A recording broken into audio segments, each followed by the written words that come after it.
छात्री देहरे निया लगाइले दुर्बृत्त। छात्री जनक निज सांग घर को जाउथबा समय हठात 3 जण दुर्बृत्त आसी एभली कांड भियाइछंती। झीर हाथ गोड़ देहर किछि अंश पोड़ी होई जाइतिबा सूचना आसुछि। गुरुतर अवस्था रे तांकु हॉस्पिटल रे भर्ती करा जाइछि। शिशु कमिशन पुनर्गठन आवर दाबी, शिशु कमिशन पुनर्गठन आवर दाबी।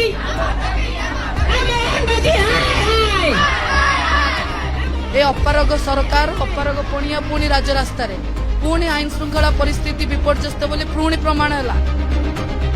दीर्घ 9 मास हेलानी महिला कमिशन आज स्थाणु पलटि।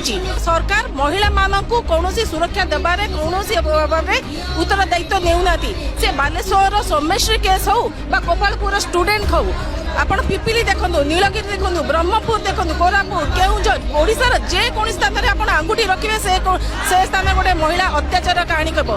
गोटे वर्ष भितर 3054 केस रुजु होईछि, 8% बढ़िछि। एईटा कोन इकोसिस्टम?